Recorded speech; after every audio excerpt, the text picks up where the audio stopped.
আমাদের নবী সাল্লাল্লাহু আলাইহি ওয়াসাল্লাম শুধুমাত্র তসবিহ টেপা নবী ছিলেন না, তিনি খুবই ম্যাচিউরড মানুষ ছিলেন। তিনি জানতেন যে কখন কোন কাজটা করলে ইসলাম সবচেয়ে বেশি বেনিফিটেড হবে।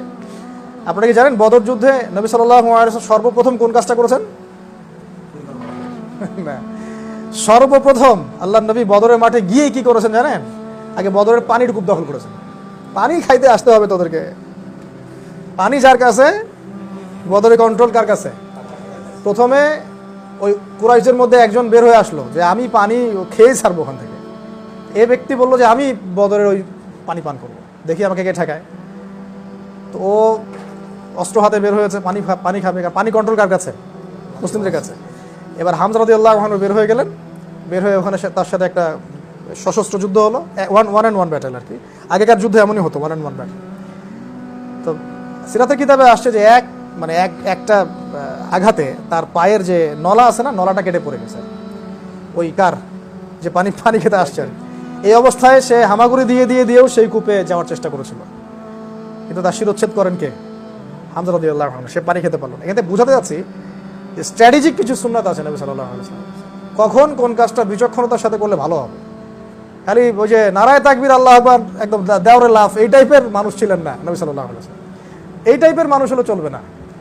হিজরতের হিস্ট্রি আপনারা পড়বেন। হিজরত, আল্লাহ নবী যখন হিজরত করতে যাচ্ছেন, তিনি সরাসরি মদিনার দিকে যান নাই। বাসা থেকে বের হয়ে আমরা মনে করেন এখান থেকে যাব এই পার্কের মোড়, তো এই রাস্তা তো এটাই ধরবো নাকি? স্বাভাবিক, আমরা তো এটাই করতাম। নবী সাল্লাল্লাহু আলাইহি ওয়াসাল্লাম উল্টা দিকে রাস্তা ধরলেন, গিয়ে ওই যে গারে সাওর একটা গুহা আছে না, গারে সাওর উল্টা দিকে, সেই গারে সাওরে গিয়ে 3 দিন থাকলেন। কয়দিন?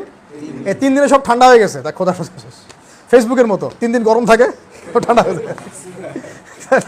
ফেসবুকে যে কোনো মাসালা আসলে কয়দিন থাকে? 3 দিন 4 দিন থাকে, তারপরে সব ঠান্ডা। তো এদিকে এরা 100 উটের এলান করছে, নবীকে যেখান থেকে পারো খুঁজে নিয়ে আসো, 100 উট দিব, জীবিত অথবা মৃত আনতে পারলে 100 উট দিব। ওরা খুঁজতে খুঁজতে কিন্তু গুহা পর্যন্ত চলেও গিয়েছিল, কিন্তু আবু বকর রাদিয়াল্লাহু আনহু বলছেন ওই যে পা দেখা যাচ্ছে তাদের, মনে আছে? পড়েন নাই সিরাত কেউ? তো আল্লাহর নবী বললেন যে লা তাহজান, তুমি দুশ্চিন্তা করো না, ইন্নাল্লাহা মা, আল্লাহ আমাদের সাথে আছেন, চিন্তা করো না। ওইরকম অবস্থায় কথা বলা কি চারটাখানি কথা নাকি? এরপর যখন 3 দিন খোঁজাখুঁজি শেষ, হতাশ হয়ে গেল, এবার রাহাবার কি নবী সাল্লাল্লাহু আলাইহি ওয়াসাল্লাম উল্টা দিকে রাস্তা ধরে গেলেন মদিনায়। তাহলে বিচক্ষণতা কেমন ছিল বুঝতে হবে। ঠিক ওইভাবে বদর যুদ্ধে গিয়ে নবী কি করেছেন? আগে পানির কূপ দখল করেছেন। উহুদে পাহাড়ে গিয়ে কি করেছেন? আগে ওই যে জাবাল রুমা দখল করেছেন। কারণ এটা দখল করা থাকলে কি হতো? আমাদের স্ট্র্যাটেজিক্যালি আমরা সুবিধা পেতাম। এই স্ট্র্যাটেজিক সুন্নাহগুলো বুঝতে হবে, জীবনের কোন পর্যায়ে কোন কাজ করলে আপনি বেশি বেনিফিটেড হবে।